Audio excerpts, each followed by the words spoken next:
Hello, magandang umaga po sa inyong lahat, sa ating mga kaibigan, sa ating mga katropa dito sa YouTube. Yon, magandang tanghali po sa inyo mula Luzon, Visayas, Mindanao at lahat ng ating mga kababayan sa ibang bansa. Lalo na po yung ating mga minamahal na OFW. Ayun, ito po ay isang maliit na channel pa lang dito sa YouTube kasi simula pa lang po. At kung bago pa lang po kayo, ay iniengganyo po kayo na mag-like at mag-subscribe po sa ating maliit na YouTube channel. Yun, kahapon po ay may pinag-usapan kahapon, mainit na pinag-uusapan na hanggang sa umagang ito at hanggang sa oras na ito po pala. Ito yung laman ng YouTube, yung laman ng Facebook, laman ng kung ano-anong social media platform, yung tungkol po dito kay Yexel Sebastian at sa kanyang partner na si Mikey.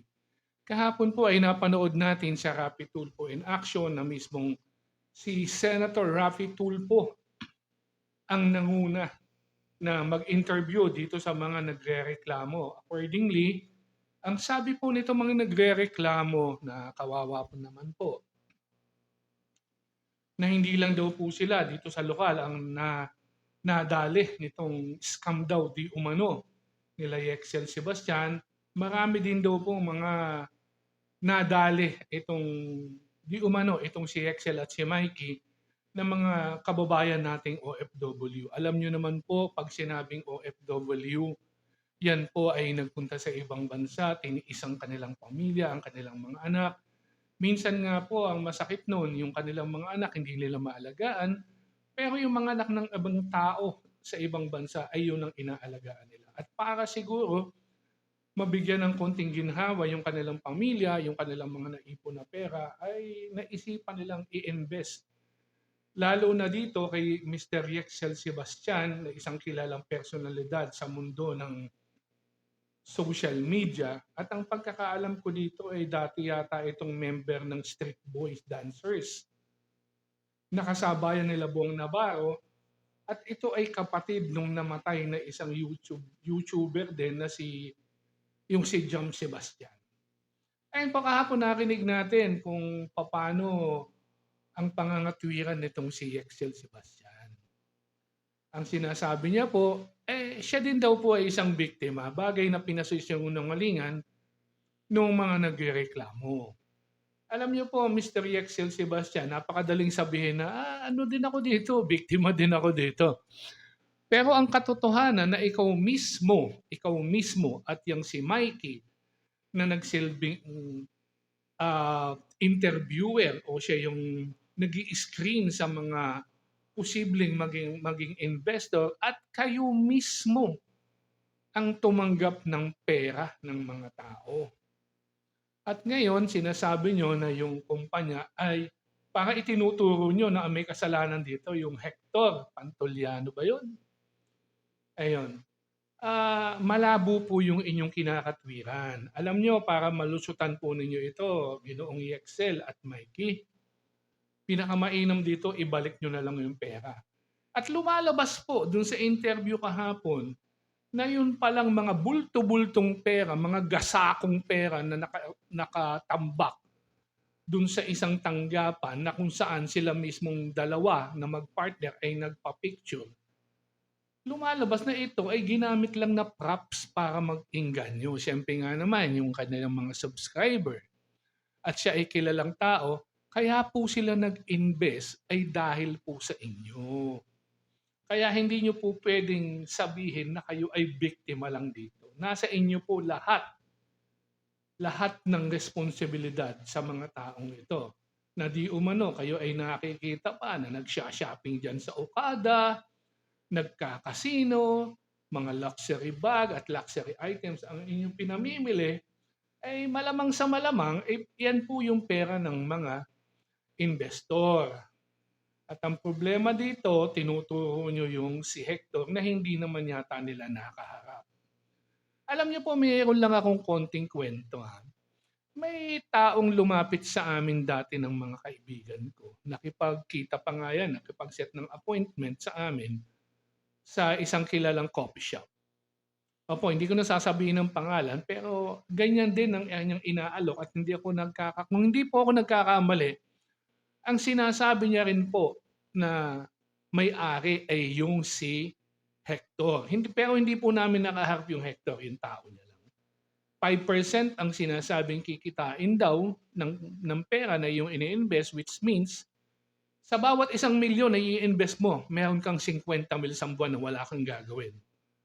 Napaka-easy money po, di ba? Kaya siguro hindi natin din masisi yung ating mga kababayan na nag-invest dito. At dito naman kay Yexel Sebastian Boss, huwag mong sasabihin naman na wala kang pakinabang dito. Ang pagkakaalam ko, may 2% ka bawat buwan sa lahat ng nag-i-invest. Kaya wag mo pong sasabihin na wala akong pakinabang dito. At malamang, yung sinasabing pinapatayo mong barko, na bahay na korteng barko, malamang hindi matapos. Ang isang magagawa mo lang dito, boss, ay isoli mo yung mga pera para hindi na magsampa ng reklamo sa'yo. Dahil kahapon na narinig ko pumapasok na ang National Bureau of Investigation. At pag kayo po ay nakasuhan ng large-scale stapa, ito po ay non-bailable. Pag naglabas na po ng warrant of arrest, kayo po ay aarestuin sa pagkakaalam ko. At habang dinidinig po ang kaso, kayo po ay nakakulong. Depende na rin po yan kung saan po kayo ilalagay ng korte. Kung payagan po kayo sa NBI, si NBI kayo madidetain. Pero masakit nga lang po niyan, hanggat dinidinig po yung inyong kaso, kayo po ay makukulong. Hindi ko naman po maintindihan dito kila Yexel. Ang alam natin dito, toy collector to ng mga mamahaling ng mga yung mga Avengers lalo na yung Iron Man. Ito po ay kaso ng yung pagiging ganid kasi hindi na po nasiyahan dun sa kanyang mga kinikita, napakalaki na ng kinikita bilang YouTuber, ay pumasok pa sa ganito. Boss, dito ko nasasabi. Yun po ang ating na panood kahapon at ngayon sari-saring mga vlogger ang mga bumabanat sa kanya na hindi naman natin masisi. Patay kang bata ka, boss. Ayun. At sana po sa Rapid Tool po in action at sa NBI, sana po ay tuluyan niyo pong kasuhan itong mga ganitong tao dahil itong mga to dapat nakukulong. Kawawa po yung pamilya ng mga OFW. Isipin niyo. Ang tagal nilang pinagtrabaho niya, nagtiis ng lungkot, ng pagka-homesick. Tapos yung dun lang mauuwi. Ay nako, ewan ko. Ako po ay anak din ng isang OFW nung araw. Ang tatay ko ay isang OFW. Napakahirap po ng lumaki ng walang ama. Buti na lamang po at ang aming ina ay naturuan kami ng mabuting asal. Nag-iisa po ako anak na lalaki, panganay pa ako, 4 yung kapatid kong babae. Pero awa naman ng Diyos, naging maayos naman po. Lalo na sa paggabay ng aming ina. Yun po, at sa mga susunod na vlog, sana po ay magkarinigan po tayo. Ito po ang inyong abang lingkod. Boy Diwa po. Boy Diwa. Sa iba, sa aking mga kaibigan, ang tawag po nila sa akin na si Joby Boy Diwa. Asahan niyo po, sa mga susunod na araw, marami po tayong tatalakayin ng mga issue na panglipunan sa gobyerno. Kung may mga hindi magandang ginagawa, pupunahin natin. At kung maganda naman po ang ginagawa ng ating mga public official, pupurihin natin po sila.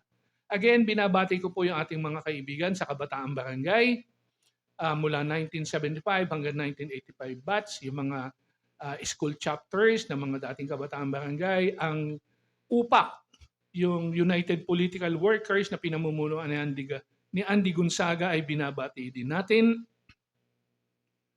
At ang Polpil, binabati po din natin na dating samahan natin sinamahan na pinangunahan noon ng ating kaibigan Cyril Aborde.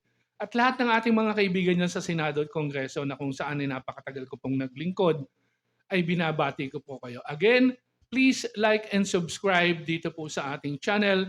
Magandang araw po sa ating lahat.